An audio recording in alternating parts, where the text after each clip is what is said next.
Abra comigo, por favor, Daniel 9, versículos 1 a 3. Diz-nos assim a santa e poderosa palavra de Deus.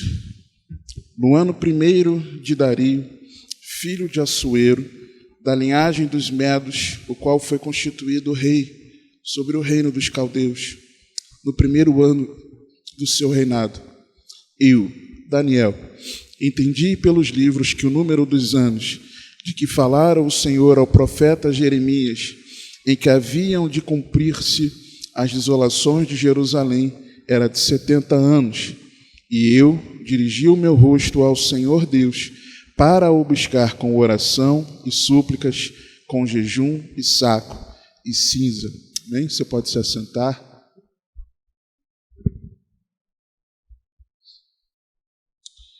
Irmãos, nós estamos vendo nesses dias de janeiro sobre a importância de reavivarmos o nosso devocional. E na última lição, em como ler a Bíblia, nós vimos que meditar na palavra de Deus não é questão de nós conseguirmos tempo, é questão de nós definirmos prioridade. Se eu priorizo meu tempo a sós com Deus, meu devocional, eu faço. Se eu priorizo me alimentar, eu faço. Se eu priorizo tomar meu banho, eu tomo. Se eu priorizo dar atenção à família, eu dou. Se eu priorizo assistir vídeo na internet, eu assisto. Se eu priorizar bater papo com o vizinho, eu bato papo com o vizinho.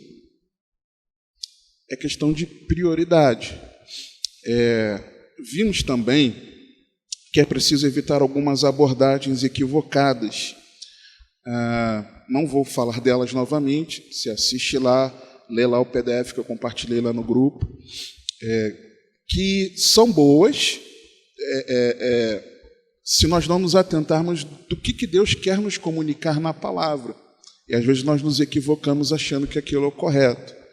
Mas é preciso ler a Bíblia com entendimento.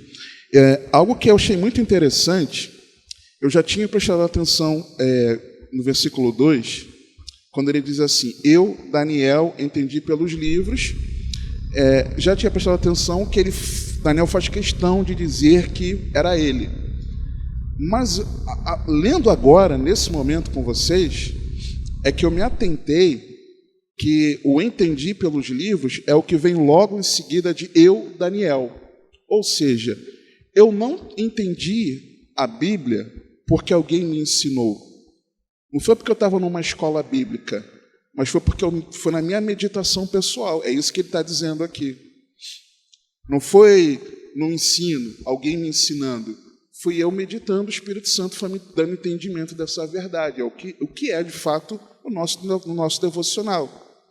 Nosso devocional não está lá o pastor Júlio, o pastor Marconi, pastor Alan, evangelista Ailton, evangelista Cleiton. Não estão os irmãos nos ensinando, mas é o próprio Espírito Santo nos fazendo compreender. E aí, vimos que nós lemos a Bíblia com entendimento, não perdendo o foco do tema central, que é a história da redenção, cujo Redentor é Jesus Cristo.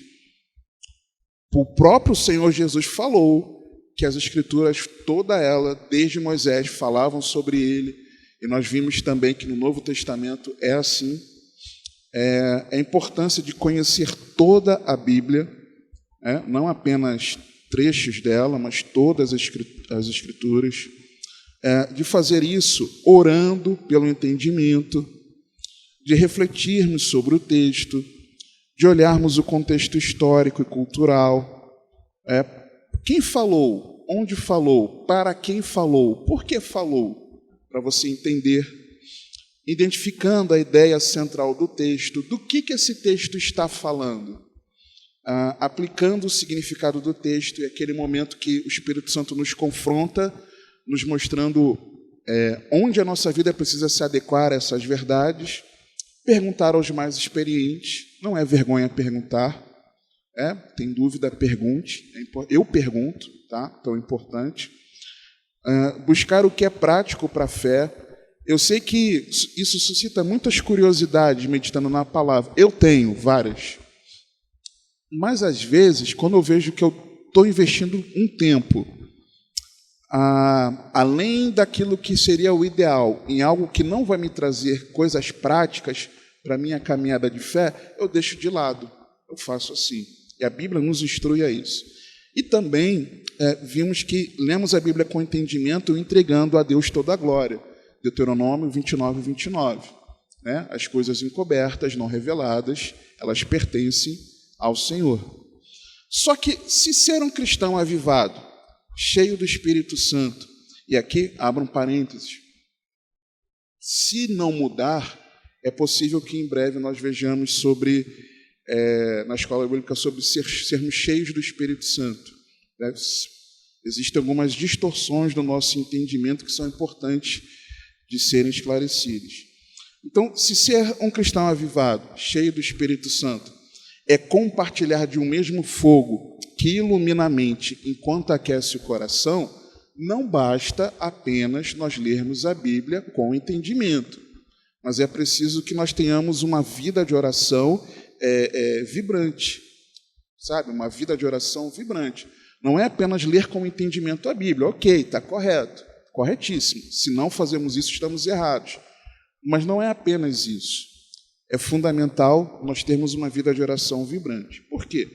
Porque a oração ela faz parte do DNA cristão. O cristão ora, irmãos, é simples assim. Sempre foi desde o início. O servo de Deus sempre orou. Essa é a marca do servo de Deus. Orar. Se não oramos, tem algo errado. Tá? Sem essa disciplina espiritual, nós estamos mortos. E aí, dentro disso, eu quero ver alguns textos com os irmãos sobre quando Deus não ouve as nossas orações. Isso é muito importante. E por que nós estamos vendo isso aqui? Porque quando Daniel, por meio do seu devocional, entendeu nas Escrituras aquilo que Deus queria falar, o que ele fez? Ele se colocou a orar. Tá? Então, quando Deus não ouve as nossas orações?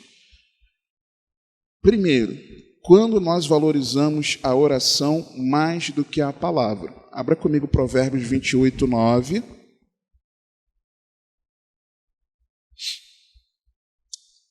Provérbios 28, 9.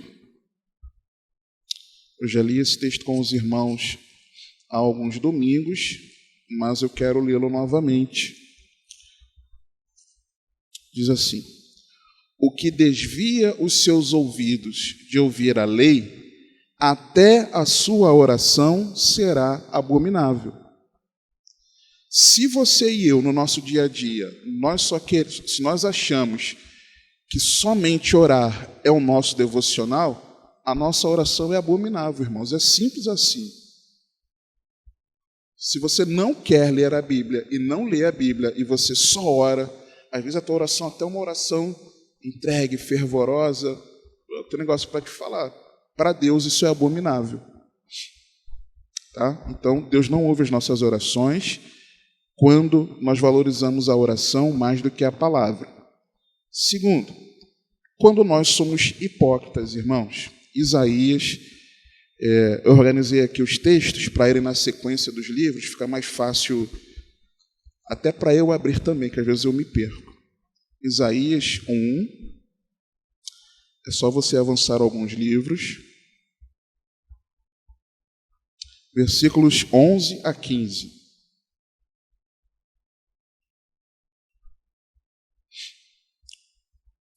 De que me serve a mim a multidão de vossos sacrifícios, diz o Senhor? Já estou farto dos holocaustos de carneiros e da gordura de animais cevados, nem me agrada de sangue de bezerros, nem de cordeiros, nem de bode. Quando vindes para comparecer perante mim, quem requereu isso de vossas mãos? Que viesses a pisar os meus atos? Não continueis a trazer ofertas vãs, O incenso é para mim abominação, e as luas novas e os sábados e a convocação das assembleias não posso suportar iniquidade, nem mesmo a reunião solene.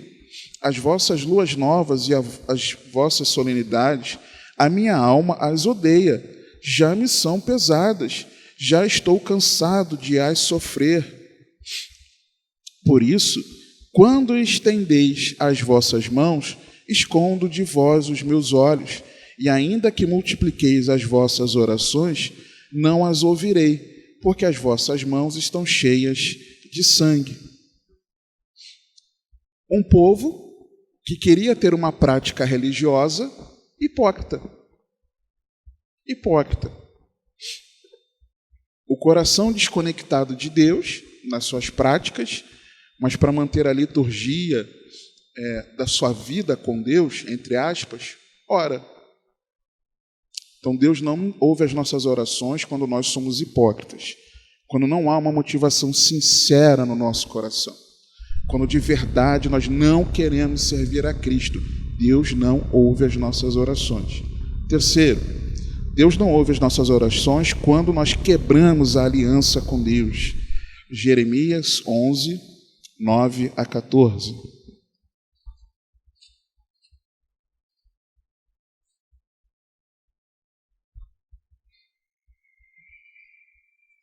Só avançar. Jeremias 11, de 9 a 14. Disse-me mais o Senhor: uma conspiração se achou entre os homens de Judá, entre os habitantes de Jerusalém. Tornaram as maldades de seus primeiros pais, que não quiseram ouvir as minhas palavras, e eles andaram após outros deuses para os servir. A casa de Israel e a casa de Judá quebraram a minha aliança que tinha feito com seus pais.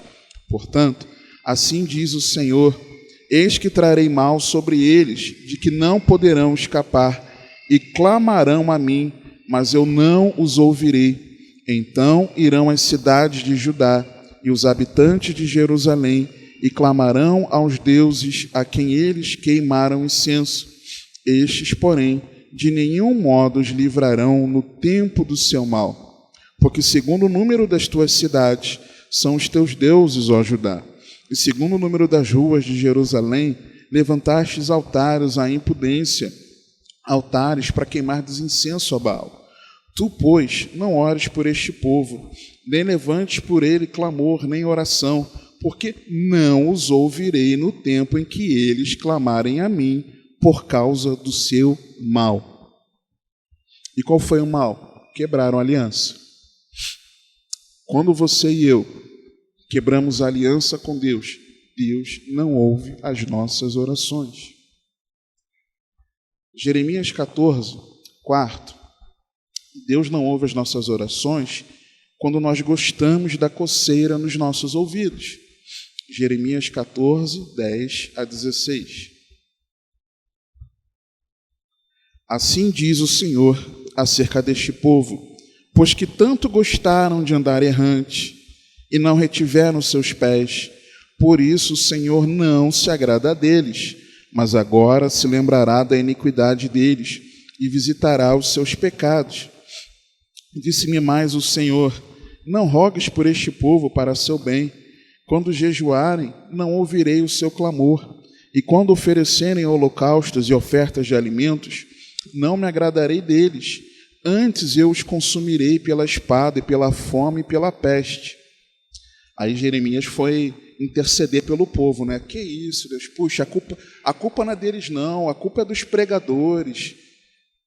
Então disse eu: ah, Senhor Deus, eis que os profetas lhes dizem: a culpa é do pregador, Senhor.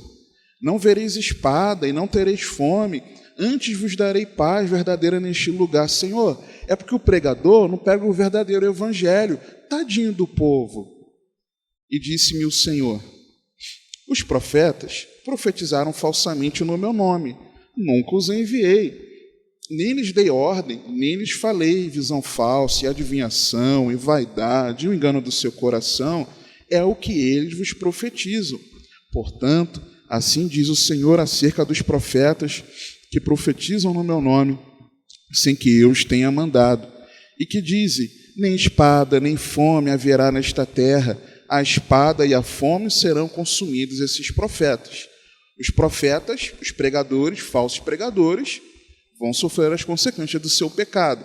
Mas, 16, e o povo a quem eles profetizam será lançado nas ruas de Jerusalém por causa da fome e da espada, e não haverá quem o sepultem, tanto a eles como as suas mulheres, e os seus filhos e as suas filhas, porque derramarei sobre eles a sua maldade. Simples assim. O pregador tem culpa? Tem. Mas quem gosta de ouvir aquela pregaçãozinha que vai afagar o coração, tem culpa também. E Deus não ouve as orações. Quando Deus não ouve as nossas orações, quinto, Lamentações 3, de 38 a 44, quando nós estamos em pecado.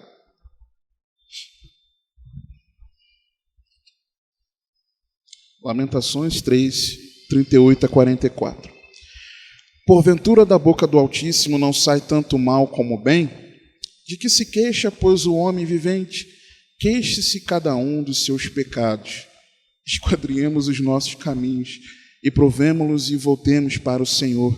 Levantemos os nossos corações com as mãos para Deus nos céus, dizendo: nós transgredimos e fomos rebeldes, por isso tu não perdoaste. Cobriste-te de ira e nos perseguiste. Mataste, não perdoaste. Cobriste-te de nuvens para que não passe a nossa oração. No pecado, Deus não nos ouve. E quando mais Deus não ouve as nossas orações, tem mais? Tem. Quando Deus não está governando o nosso coração. Ezequiel 8, de 16 a 18.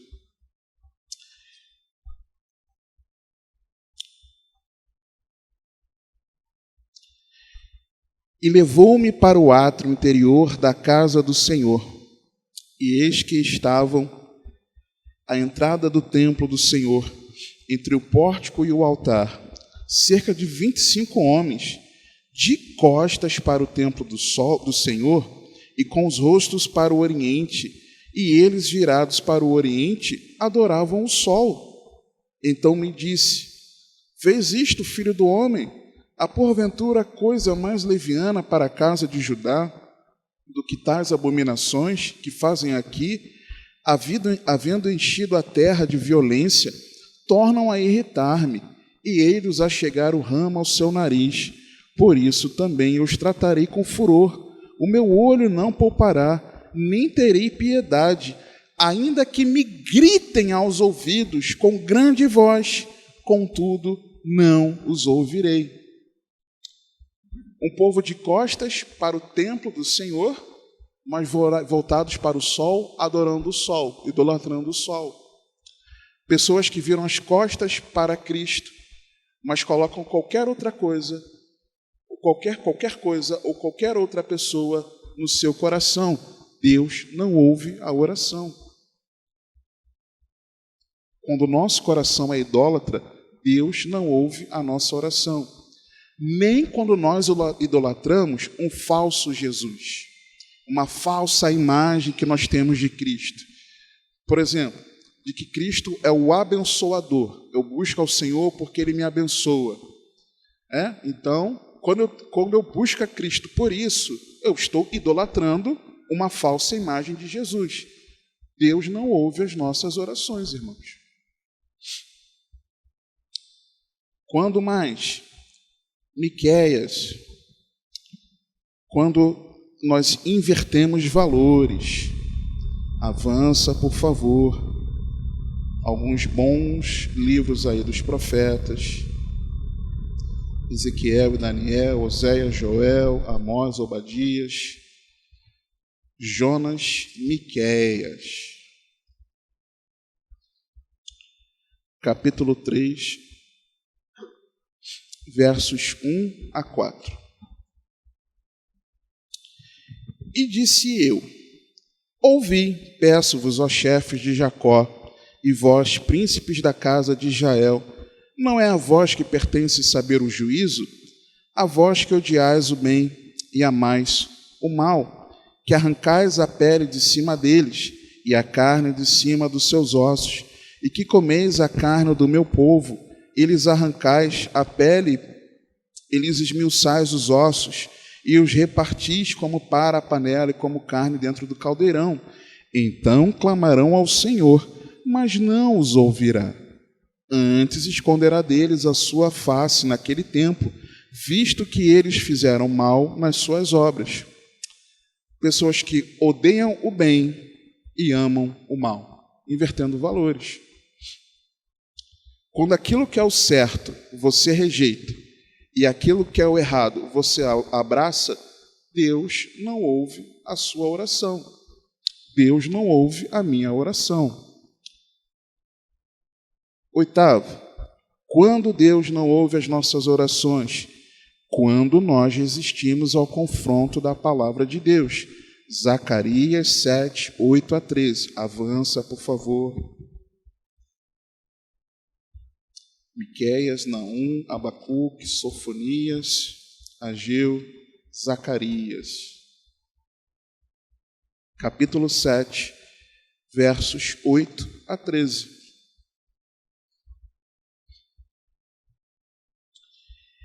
E há de suceder, ó casa de Judá e casa de Israel, que assim como fostes uma maldição entre os gentios, assim vos salvarei, e sereis uma bênção. Não temais, esforcem-se as vossas mãos, porque assim diz o Senhor dos Exércitos: como pensei fazer-vos mal, quando vossos pais me provocaram a ira, diz o Senhor dos Exércitos, e não me arrependi, assim tornei a pensar nestes dias de fazer o bem a Jerusalém e a casa de Judá não temais. Estas são as coisas que deveis... Perdão, irmãos. Perdão. Eu estou lendo o capítulo 8 ao invés de ler o 7. Perdão, tá? Capítulo 7, versículos 8 a 13. E a palavra do Senhor veio a Zacarias, dizendo: assim falou o Senhor dos Exércitos, dizendo: executai juízo verdadeiro, mostrai piedade e misericórdia, cada um para com seu irmão, e não oprimais a viúva, nem o órfão, nem o estrangeiro, nem o pobre, nem intente cada um em seu coração o mal contra o seu irmão. Eles, porém, não quiseram escutar, e deram-me o ombro rebelde, e ensurdeceram seus ouvidos para que não ouvissem. Sim, fizeram seus corações como pedra de diamante, para que não ouvissem a lei nem as palavras que o Senhor dos Exércitos enviara pelo seu Espírito por intermédio, ao Espírito Santo aí no Antigo Testamento, por intermédio dos primeiros profetas. Daí veio a grande ira do Senhor dos Exércitos.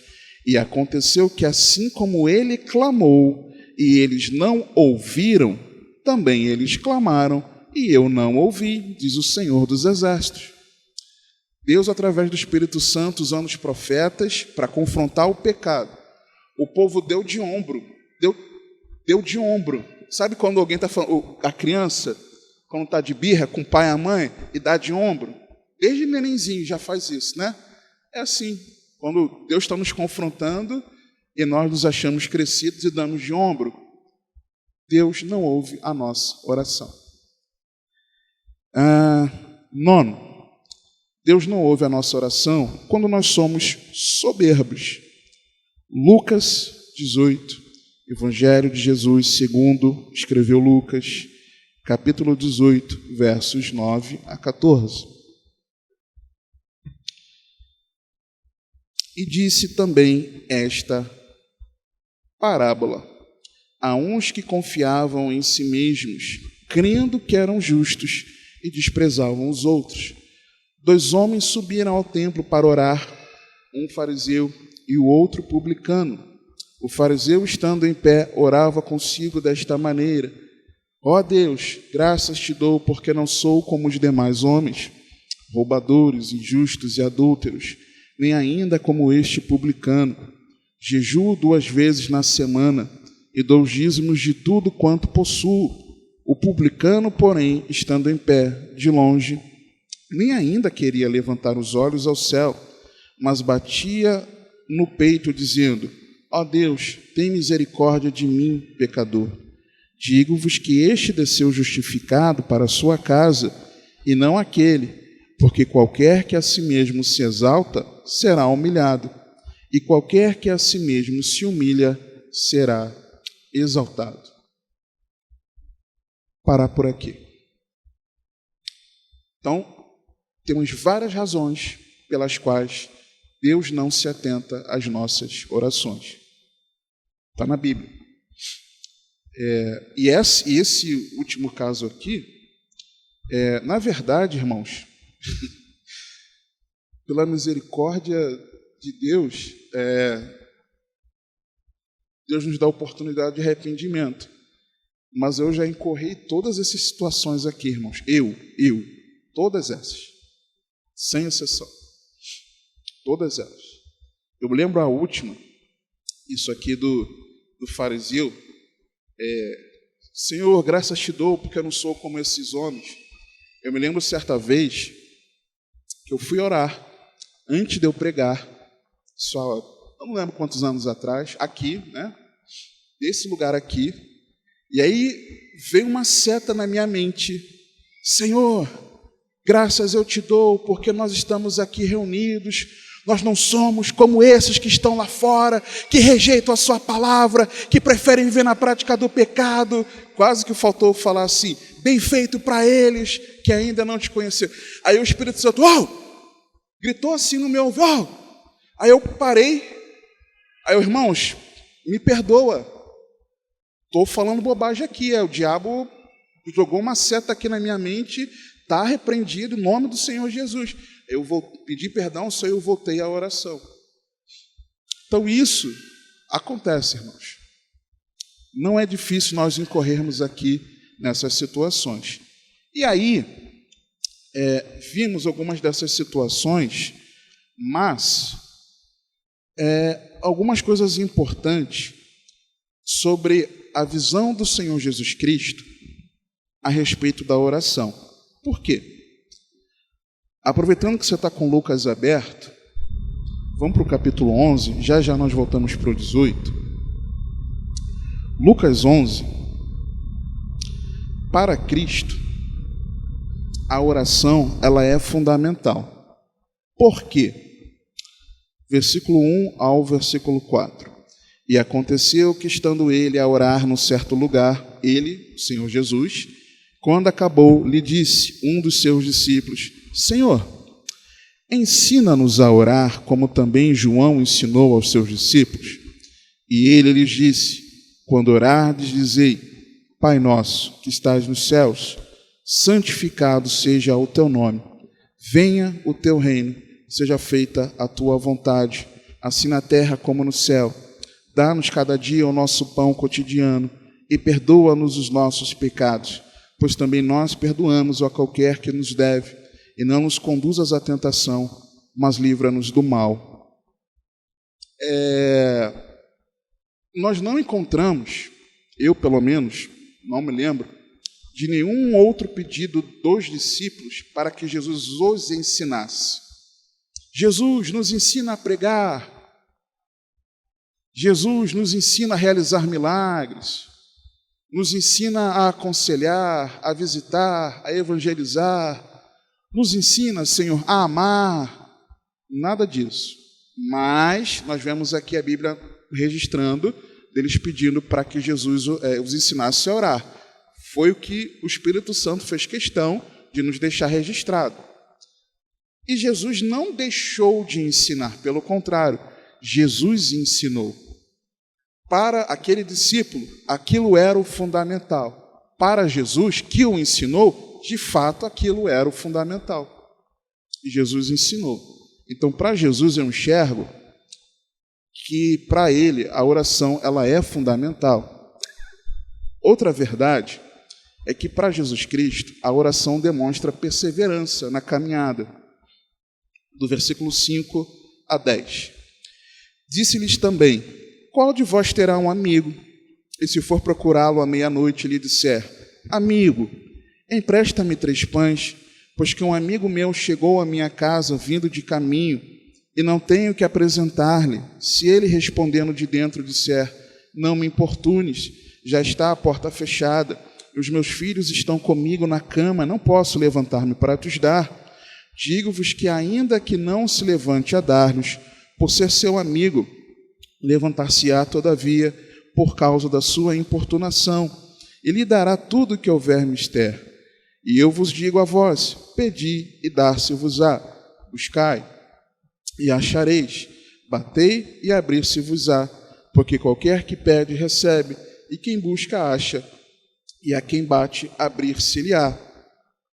Então, nós vemos aqui a importância da perseverança. Mas nesse mesmo texto, na continuidade, nós vemos que para Jesus Cristo, a oração é a maneira de nós buscarmos aquilo que é o mais importante, é de nós sermos cheios do Espírito Santo. Versículo 11 a 13. E qual pai de entre vós que, se o filho lhe pedir pão, lhe dará uma pedra? Ou também, se lhe pedir peixe, lhe dará por peixe uma serpente? Ou também, se lhe pedir um ovo, lhe dará um escorpião? Pois se vós, sendo maus, sabeis dar boas dádivas aos vossos filhos, quanto mais dará o Pai Celestial, o Espírito Santo, àqueles que lhe o pedirem. Então, é o meio de pedir o mais importante. É isso que nós mais devemos pedir. Nosso pedido prioritário na nossa vida de oração é de nós sermos cheios do Espírito Santo. Só que vá para o capítulo 18, por favor. Para Jesus, oração é mandamento.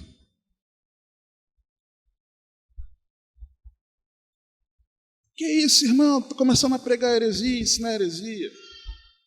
Calma. E contou-lhes, 18, versículo 1. E contou-lhes também uma parábola sobre o dever de orar sempre e nunca desfalecer. Dever. É uma obrigação. Para Jesus, é uma obrigação orarmos. Só que no mesmo versículo 1, eu vejo que para Jesus a oração é algo que deve ser constante, quando ele diz sobre o dever de orar sempre. Não é quando eu estou a fim de orar. Não é quando eu enxerguei uma bênção de Deus na minha vida, um agir maravilhoso dele na minha vida, então eu vou orar por gratidão. Não é orar porque o calo apertou, a situação ficou difícil. Sempre. Sempre. Mas também eu vejo que para o Senhor a oração deve ser vigorosa, porque é sobre o dever de orar sempre e nunca desfalecer. Sabe aquela oração? Ah, Senhor, não, é sem desfalecer. Mas muitas vezes eu oro assim. Eu também. Mas Deus não se agrada.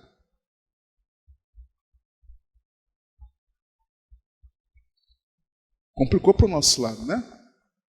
Por isso, irmãos, por isso, no meu entender, é muito mais jogo você separar o teu momento do dia que você está com mais energia para você ter o seu tempo de oração, do que você querer fazer isso antes de você dormir. Ou você se sentir obrigado a fazer isso de madrugada, a não ser que você acorde de verdade. Acorde com vontade. Com vontade. Dando sequência aqui, a oração ela deve ser cotidiana, fazer parte do nosso dia, 2 a 7, dizendo: havia numa cidade um certo juiz, que nem a Deus temia, nem respeitava o homem. Havia também naquela mesma cidade uma certa viúva que ia ter com ele, dizendo: faze-me justiça contra o meu adversário. E por algum tempo não quis atendê-la, mas depois disse consigo: ainda que não temo a Deus, nem respeito os homens, todavia, como esta viúva me molesta, hei de fazer-lhe justiça, para que enfim não volte e me importune muito. E disse o Senhor: ouvi o que diz o injusto juiz. E Deus não fará justiça aos seus escolhidos, que clamam a ele de dia e de noite, ainda que tardio para com eles? Poderia falar aqui sobre a persistência, mas como eu já falei da perseverança, eu vou ao detalhe do texto, é de dizer que é de dia e de noite. Cumprir a minha obrigação da minha oração no meu devocional é o suficiente. Pelo que eu estou vendo do que Jesus está falando aqui, não. Você precisa orar ao longo do dia. Precisa fazer parte do meu dia, do seu dia, a nossa vida de oração. E o versículo 8, eu vejo que para Jesus Cristo, a oração, ela é evidência da fé. Digo-vos que depressa lhes fará justiça. Quando, porém, vier o Filho do Homem, porventura achará fé na terra? Ele está falando de vida de oração. Então, para Jesus, vida de oração perseverante, que busca o Espírito Santo, que entende que é um mandamento, que é constante, vigorosa, cotidiana. Para Jesus, isso é evidência de fé. Vamos olhar para o nosso contexto de Daniel, voltando para Daniel 9. Daniel 9 está nos falando de algo muito importante. Daniel ele foi para o cativeiro babilônico, mas ele era constante na sua vida devocional.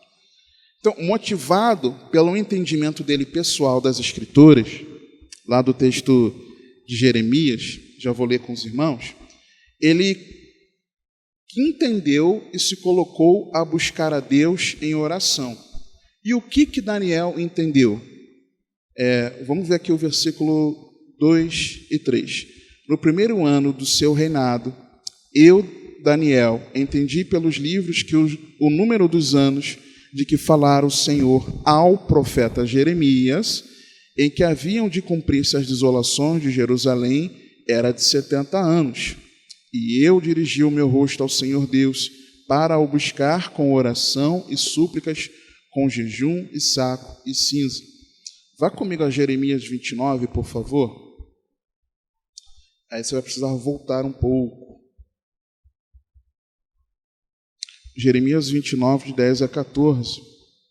Deus ele fala de um contexto de uma carta que Jeremias escreve aos exilados, já na Babilônia, Jeremias estando em Jerusalém, e nessa carta ele fala, Deus fala para o povo, vivam a vida, né? Frutifiquem, trabalhem, sigam a vida aí em paz, porque eu preciso que haja, que o povo continue, eu preciso que o povo não se extinga. E aí o versículo 10 em diante, Jeremias 29. Porque assim diz o Senhor, certamente que passados 70 anos em Babilônia, vos visitarei e cumprirei sobre vós a minha boa palavra, tornando a trazer-vos a este lugar, porque eu bem sei os pensamentos que tenho a vosso respeito, diz o Senhor, pensamentos de paz e não de mal, para vos dar o fim que esperais. Então me invocareis, e ireis, e orareis a mim, e eu vos ouvirei. E buscar-me-eis e me achareis, quando me buscardes com todo o vosso coração. E serei achado de vós, diz o Senhor, e farei voltar os vossos cativos, e congregar-vos-ei de todas as nações, e de todos os lugares para onde vos lancei, diz o Senhor, e tornarei a trazer-vos ao lugar de onde vos transportei. Quando Daniel ele leu isso aqui, Deus está dizendo que, concluindo os 70 anos, ele vai nos levar de volta para Jerusalém, vai nos libertar do cativeiro. Mas o que a Bíblia está dizendo que é para fazer? Então me invocareis e ireis e orareis a mim, e eu vos ouvirei. Puxa, a Bíblia está dizendo que é para orar. O que Daniel fez? Orou. Por quê? Porque ele leu na Bíblia que era para orar. Entendeu? Então foi isso que aconteceu. E como é que foi essa oração dele? Essa oração de Daniel foi uma sincera busca a Deus em arrependimento de pecados. Orar a Deus, buscar a Deus de todo o coração, Daniel entendeu que era orar em arrependimento de pecados. Sabe aquele dia que você quer buscar a Deus em oração, buscar a Deus de todo o coração, se rasgar o teu coração diante dele? É orar em arrependimento de pecados. É isso. Isso que é buscar a Deus de todo o coração. Vamos voltar para Daniel 9, por favor. Vamos ver como Daniel orou. Como Daniel orou? Daniel 9. Daniel, ele orou baseando-se na palavra de Deus. No ano primeiro de Dario, filho de Assuero, da linhagem dos Medos, o qual foi constituído rei sobre o reino dos caldeus, no primeiro ano do seu reinado, eu, Daniel, entendi pelos livros que o número dos anos de que falara o Senhor ao profeta Jeremias, em que haviam de cumprir-se as desolações de Jerusalém, era de 70 anos. Ele orou com base na palavra de Deus. Ele não orou com base na expectativa do coração dele. Ele não orou com base nos sonhos que ele tinha, com o planejamento do seu coração, do que fazia arder o seu coração. Ele orou segundo a palavra. Foi isso que Daniel fez. Como também Daniel orou, humilhando-se. Daniel se humilhou. Versículo 3. E eu dirigi o meu rosto ao Senhor Deus, para o buscar com oração e súplicas, com jejum e saco e cinza. Súplica é você se humilhar. É você dizer que depende daquela resposta de Deus. Jejum é você se humilhar, se quebrantar, se vestir de saco e cinza. No contexto cultural da época, demonstrava essa intensa tristeza e humilhação. Como Daniel orou? Com marra, com soberba? Não. Ai, Deus, já deram 70 anos, você não está olhando o calendário, não? Cadê a gente voltar daqui da Babilônia, voltar para Jerusalém? Como é que o pessoal fala? Não é eu profetizo, não. Eu decreto, Deus, que o Senhor nos libere daqui agora, porque se cumpriram 70 anos e está escrito na sua palavra. Foi assim, irmãos? Não foi. Não foi. Foi com humilhação. Daniel se humilhou. Como Daniel orou também? Confessando os seus pecados. E os pecados ali da sociedade de Israel, como sendo dele mesmo. Versículos 4 a 6. E orei ao Senhor, meu Deus, e confessei. Não ficou enrolando a Deus. E disse: Ah, Senhor, Deus grande e tremendo, que guardas a aliança e a misericórdia para com os que te amam e guardam os teus mandamentos, pecamos e cometemos iniquidades e procedemos impiamente e fomos rebeldes, apartando-nos dos teus mandamentos e dos teus juízos, e não demos ouvidos aos teus servos, os profetas, que em teu nome falaram aos nossos reis, aos nossos príncipes e aos nossos pais, como também a todo o povo da terra. O pecado desse povo aí, é por causa deles que a gente está nesse aperto. esses falsos servos de Deus. Não, nossos pecados. Nós pecamos. Ele se identificou com os pecados do povo. Não quer dizer, às vezes tem gente que confunde, ele não está dizendo que ele praticou os mesmos pecados do povo. Daniel não era idólatra. Daniel era temente a Deus, obediente à palavra. O próprio Deus deu testemunho de Daniel. Nós vimos lá em Ezequiel.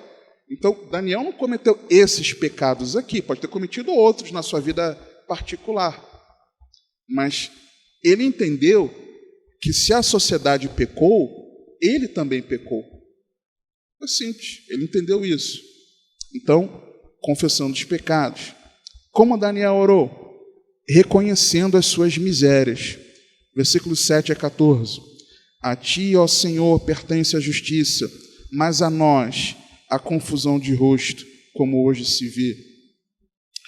Aos homens de Judá e aos moradores de Jerusalém, e a todo Israel, aos de perto e aos de longe, em todas as terras, por onde os tens lançado, por causa das suas rebeliões que cometeram contra ti. Ó Senhor, a nós pertence a confusão de rosto, aos nossos reis, aos nossos príncipes e aos nossos pais, porque pecamos contra ti. Ao Senhor nosso Deus pertence a misericórdia e o perdão, pois nos rebelamos contra ele e não obedecemos à voz do Senhor nosso Deus para andarmos nas suas leis, que nos deu por intermédio de seus servos, os profetas. Sim, todo Israel transgrediu a tua lei, desviando-se para não obedecer à tua voz. Por isso, a maldição e o juramento que estão escritos na lei de Moisés, servo de Deus, se derramaram sobre nós, porque pecamos contra ele. E ele confirmou a sua palavra que falou contra nós e contra os nossos juízes que nos julgavam, trazendo sobre nós um grande mal, porquanto debaixo de todo o céu nunca se fez como se tem feito em Jerusalém. Como está escrito na lei de Moisés, todo este mal nos sobreveio. Apesar disso, não suplicamos a face do Senhor, nosso Deus, para nos convertermos das nossas iniquidades e para nos aplicarmos à tua verdade. Por isso, o Senhor vigiou sobre o mal e o trouxe sobre nós, porque justo é o Senhor, nosso Deus, em todas as suas obras que fez, pois não obedecemos à sua voz. Ele rasgou o verbo. A culpa é nossa, por isso. Nós fomos rebeldes. Deus é misericordioso, é maravilhoso, mas nós somos miseráveis. Ele rasgou o verbo, reconheceu as misérias. E como Daniel orou, entregando a Deus toda a glória. Versículos 15 a 19. Agora, pois, ao Senhor nosso Deus, que tiraste o teu povo da terra do Egito com mão poderosa e ganhaste para ti nome, como hoje se vê, temos pecado, temos procedido impiamente. Ó Senhor, segundo todas as tuas justiças, aparte-se a tua ira e o teu furor da tua cidade de Jerusalém, do teu santo monte, porque por causa dos nossos pecados e por causa das iniquidades de nossos pais, tornou-se Jerusalém, o teu povo, um opróbrio para todos os que estão em redor de nós. Agora, pois, ó Deus nosso, ouve a oração do teu servo e as suas súplicas, e sobre o teu santuário assolado, faz resplandecer o teu rosto, porque eu sou a menina dos seus olhos, porque eu sou o seu queridinho, porque eu sou o teu servo. Não, por amor do Senhor. Inclina, ó Deus meu, os teus ouvidos e ouve. Abre os teus olhos e olha para a nossa desolação e para a cidade que é chamada pelo teu nome, porque não lançamos as nossas súplicas perante a tua face, fiados em nossas justiças, mas em tuas muitas misericórdias. Ó Senhor, ouve, ó Senhor, perdoa, ó Senhor, atende-nos e age sem tardar, por amor de ti mesmo, ó Deus meu, porque a tua cidade e o teu povo são chamados pelo teu nome. Deus não é obrigado a nos atender. Daniel entendeu isso e orou assim, entregando a Deus toda a glória. Não é porque eu sou bom, Senhor, porque eu não sou, mas é por amor de ti, é porque o Senhor é misericordioso, é para a sua glória. Nos perdoa, Paizinho. É assim, entregando a Deus toda a glória. Então, visto o contexto, concluindo, como então nós orarmos a Deus? E eu quero ir com você à oração que Jesus, ao modelo de oração que Jesus nos ensinou, Evangelho de Jesus segundo Mateus, capítulo 6, versos 5 a 13. Como orar a Deus? A partir do versículo 5, como Jesus ensinou. Se Jesus ensinou, como eu oro? Como ele ensinou? Primeiro, com regularidade. Por quê? Porque Jesus começa dizendo assim: e quando orares. Então, qual é a expectativa de Jesus? Que você e eu oremos. Não é se, mas é quando. Então, Jesus espera que nós oremos. Como também Jesus nos ensinou a orar, eu vejo aqui subentendido que é orar com prazer. Por quê? Porque ele continua no versículo 5 dizendo o seguinte: não sejas como os hipócritas, pois se comprazem em orar em pé nas sinagogas e às esquinas das ruas, para serem vistos pelos homens. Em verdade vos digo que já receberam o seu galardão. Então, enquanto o prazer do hipócrita é ele orar para que os outros vejam que ele como ele ora, para aquele que está sendo sincero na sua oração, o prazer dele é a própria vida de oração. O prazer dele não é que as pessoas vejam que ele está orando. O prazer dele é falar com Deus em oração. Então, é orar com prazer. Como também, versículo 6, eu vejo que é nós orarmos com pessoalidade. Não pegar carona em ninguém. Porque Jesus diz assim: mas tu, quando orares, entra no teu aposento. No teu aposento. Por quê? Porque cada um de nós é um indivíduo. Então, eu vou para o meu momento pessoal. Você precisa ir para o seu momento pessoal com Deus. Cada um de nós é um indivíduo. Como Jesus nos ensinou a orar com privacidade, porque ele continua dizendo, e fechando a tua porta. Uma coisa é orar no seu quarto, com todo mundo passando e vendo. Outra coisa é você fazer isso de porta fechada. Ou seja, na privacidade. Se a vida de oração ela é pessoal de cada um, ela precisa ser privada. Você não precisa ir para o seu tempo de oração e você às vezes orar bem alto para o teu familiar ouvir aquela indireta que você está jogando, aquela letra que você joga para ele. Não, estou aqui no meu devocional, estou abrindo meu coração para o Senhor, orando bem alto para o teu parente lá na casa ouvir. Porque você não tem coragem de ter um diálogo cristão, maduro e resolver seus problemas. Então, é orar com privacidade. Como Jesus nos ensinou a orar? Com intimidade. Porque ele diz assim: ore a teu Pai. Não é ore ao teu Deus. É ore ao teu Pai. Você é filho.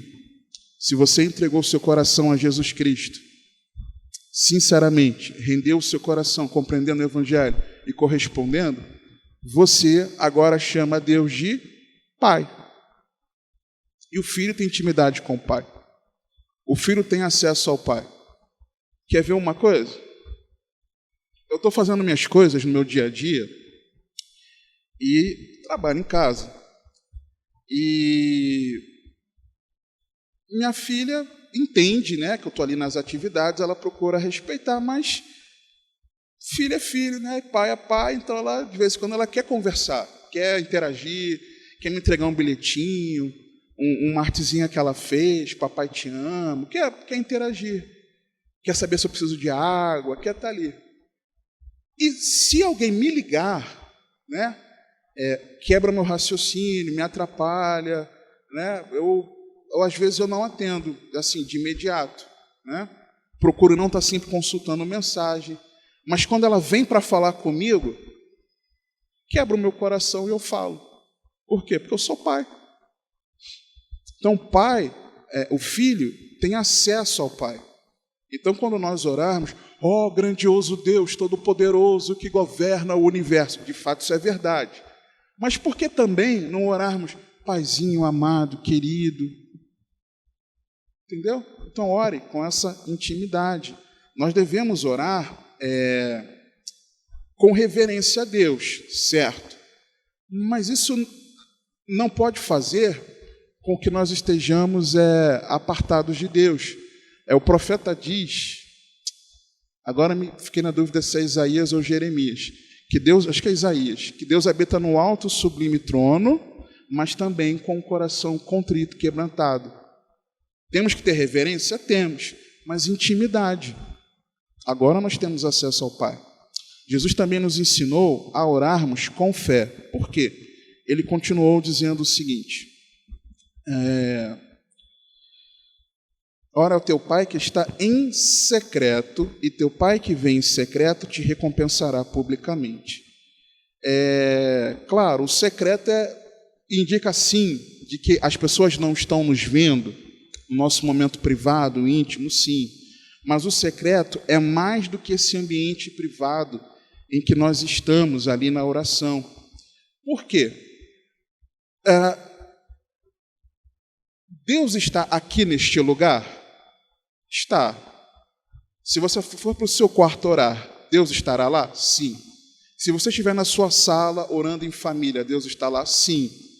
Então, o secreto não é necessariamente que Deus se encontra no seu trono, dentro do seu quarto, por exemplo. Mas Deus ele está no secreto do seu coração.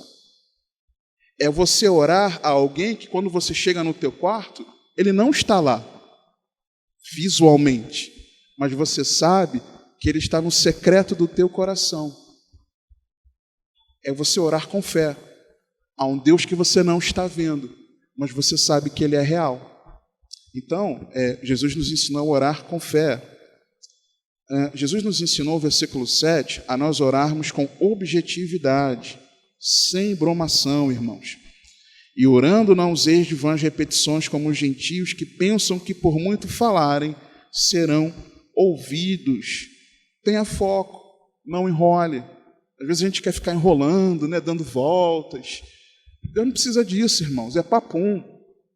É orar, e ponto. Orar é conversar.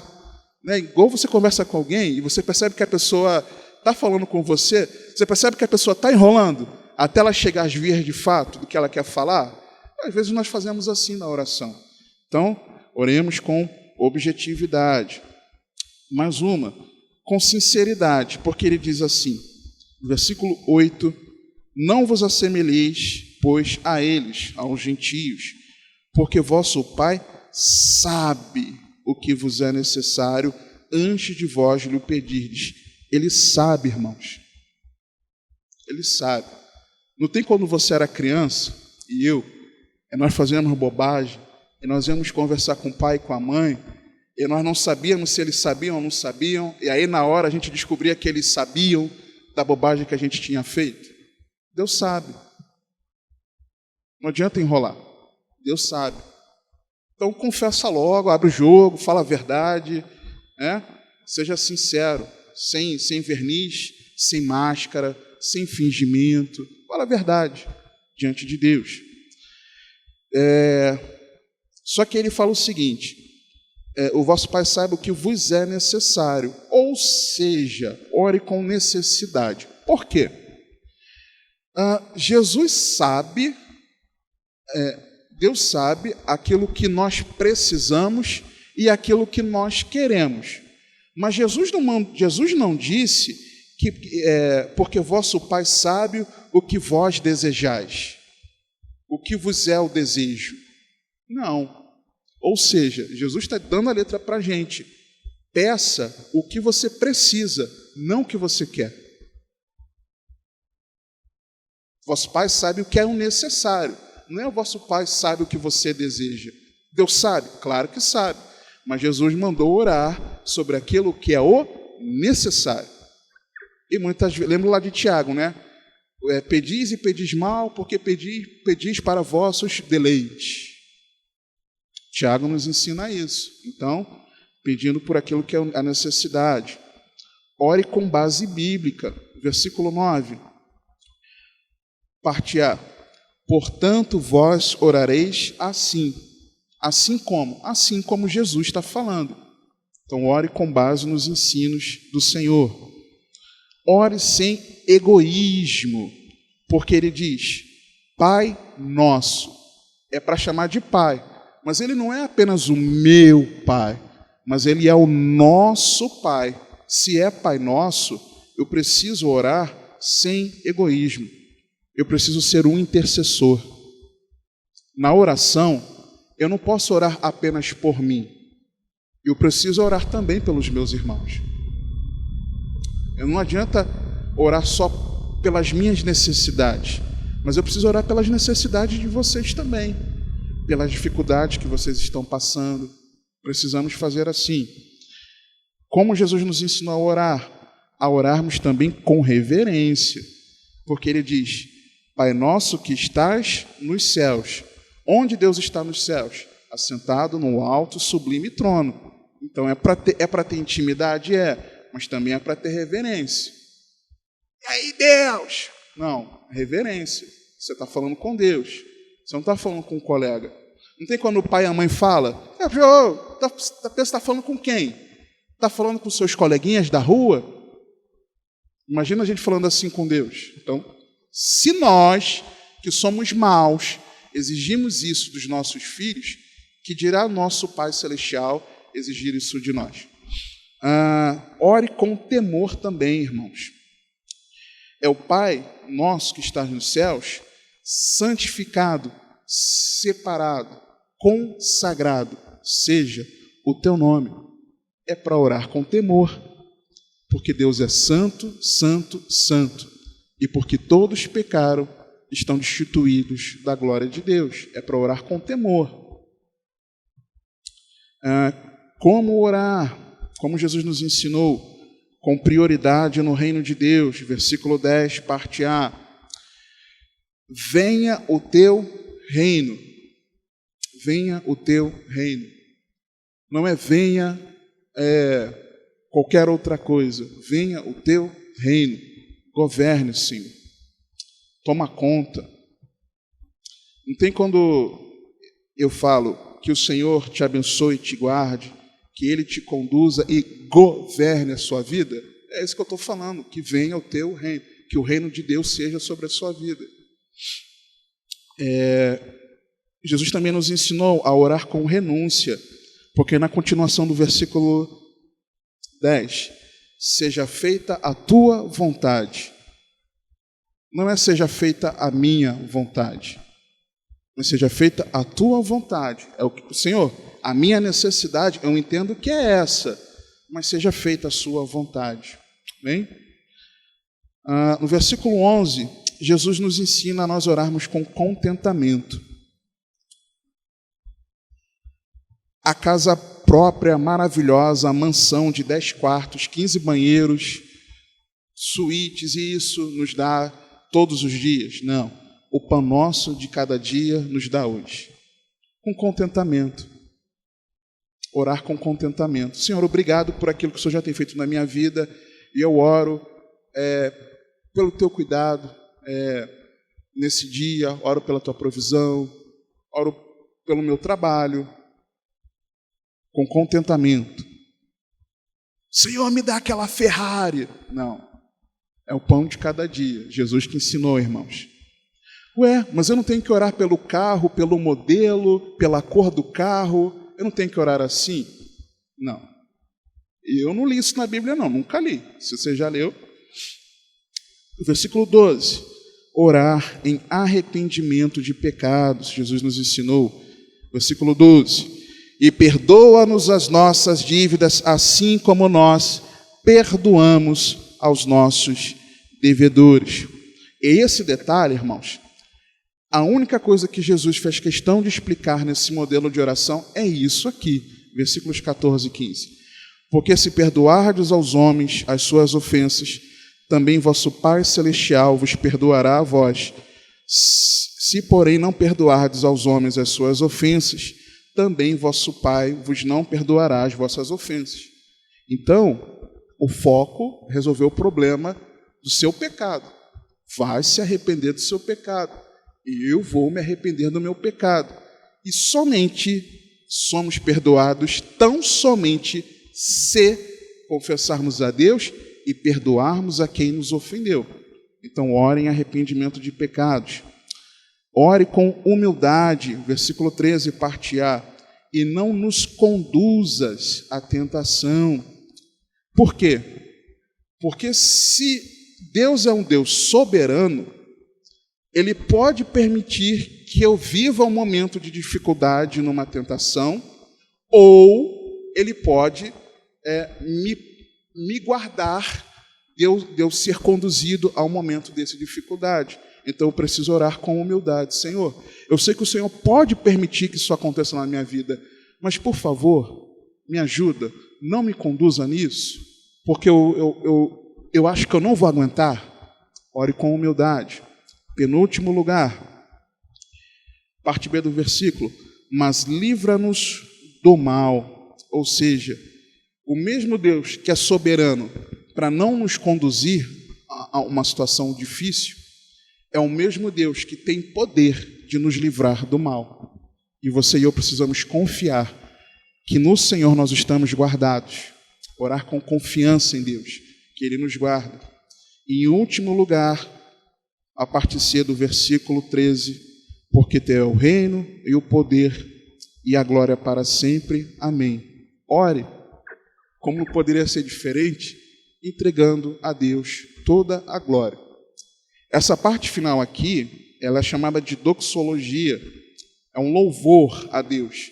Ela não faz parte desse modelo que Jesus nos ensinou. Porém, há registros na história da igreja que toda vez que a igreja orava esse modelo de oração, ela concluía de uma forma, ela concluía de uma maneira. E existem manuscritos, por exemplo, de Mateus, que concluem esse modelo de oração de formas diferentes. E a maneira que pegou foi essa, né? Porque teu é o reino, o poder e a glória para sempre. Por quê? Porque a igreja entendia, já desde o primeiro século, que quando ela apresenta a oração a Deus, como Jesus nos ensinou, ela precisa glorificar a Deus, ela precisa exaltar a Deus. Então, que assim, irmãos, nós oremos ao Senhor, que nós oremos ao Senhor com regularidade, com prazer, com pessoalidade, com privacidade, com intimidade, com fé, com objetividade, com sinceridade, com necessidade, com base bíblica, sem egoísmo, com reverência, com temor, com prioridade no reino de Deus, com renúncia, com contentamento, em arrependimento de pecados, em humildade, com confiança e entregando a Deus toda a glória. Amém? Orar é isso, irmãos. Não é pirilim-pim-pim, não é magia. Orar é falar com Deus. Amém? Vamos orar falando nisso? Pai, te damos graças pela tua palavra, pelo ensino, e eu rogo a ti, no nome de Jesus, ajuda-nos, Senhor, a entendermos que a vida de oração é simples, Senhor, mas é tão poderosa, é tão preciosa, para que nós possamos nos relacionar a ti no nosso devocional pessoal. Aviva o nosso coração, aviva-nos, Senhor, por meio da tua palavra, sim, mas aviva-nos também, Pai, por meio de uma vida de oração constante, vigorosa, prazerosa, que simplesmente entende que está conversando contigo, Senhor. Ajuda-nos a vencermos as nossas dificuldades, porque eu muito as tenho. Ajuda-nos, Senhor, a priorizarmos esse tempo. Ajuda-nos, Senhor, a rasgarmos os nossos corações e a buscarmos a Ti de todo o coração, Pai.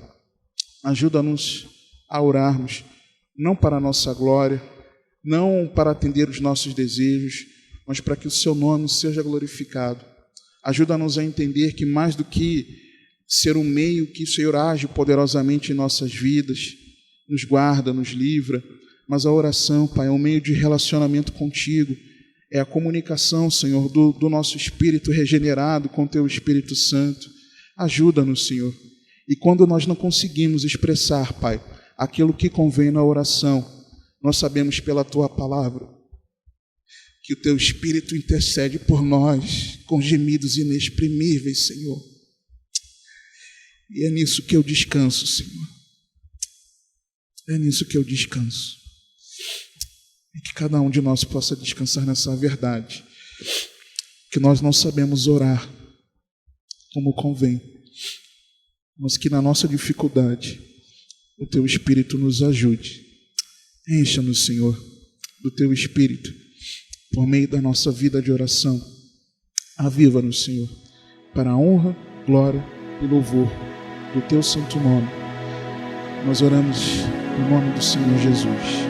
Amém, Senhor.